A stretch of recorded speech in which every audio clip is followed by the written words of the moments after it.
So ngayon guys, no, meron tayo ditong EGR. So tuturo ko sa inyo kung paano yung pag-test nito. Kasi fault na naman to, fault. Pinalitan na natin ng bago. So nag-i-stack up siya. 6 yung pin niya guys. Ngayon paano mo malalaman kung saan yung susuplayan mo dyan, diba? So proceed tayo. Nakaset tayo ng times 10. Okay na rin yan. I-0-0 natin. Yan, pag naka 0-0, ngayon sukatan natin to, yung unang dalawang pin. So may palo siya, so ibig sabihin connected sila. Yung dala yung pangatlo naman, pati yung unang meron din.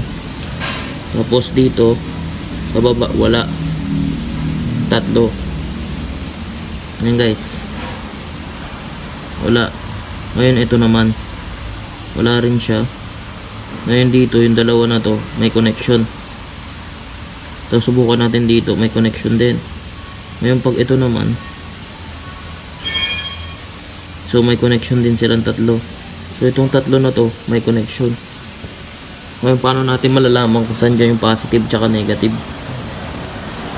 Ngayon pagkukumparahin natin yung palo. Yan, diba, nasa 5, 6, 7 lang siya. Dito sagad. Pag dito, yung dito ganun lang rin. So sagad din dito.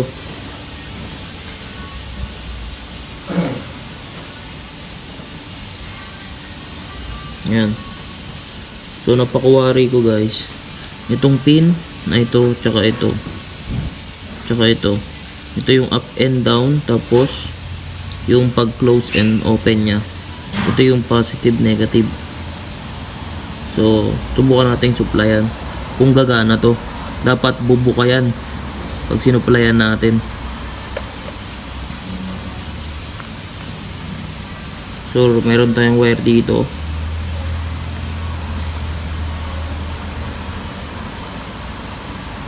Yan, meron tayong wire dyan. Ngayon i-connect natin siya sa battery. I-connect natin dito sa battery. Dapat gagana yan. Kaso di siya gumagana. Pwede mo yan guys i-reverse. Reverse polarity. Yan, wala. Wala talaga. Kahit ilipat mo to guys, kahit lipat mo to dito, tingnan mo kung papalo. Wala. Kahit yung click, wala. Yan, ito meron. Yan. Yan, so ang gagawin ko, bubuksan ko to ngayon guys. Buksan natin yan.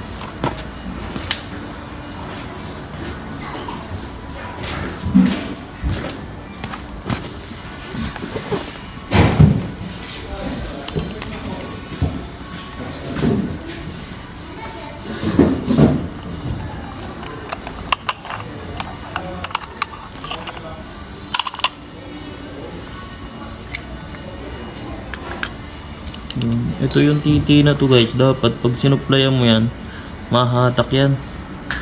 Tutulak pa ganun. Kasi ito malambot lang naman to yo. Yan o, malambot lang to.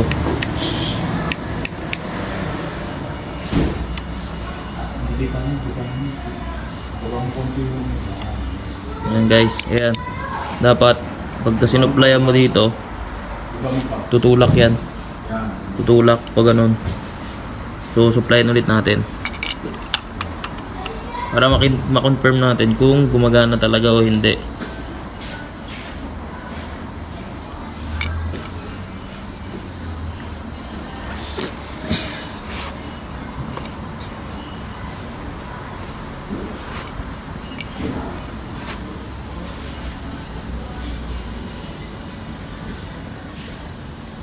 Ayaw ah.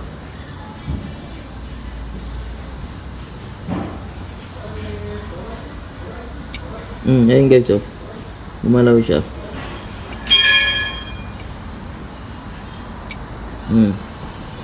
Gumagalaw siya kaso hindi siya dumediretso. So ibig sabihin, nag-i-stock up siya guys. Kaya nirekomendahan natin na palitan. So yun lang guys no, sa pag-check na itong ano ng EGR. So meron din namang ano, may pag-check dito ng kinukuha yung tamang resistance. So nasa manual yun, wala tayong manual. Kaya yun lang muna yung ano, ginawa natin. Kailangan, ayan oh, tutulak yan eh.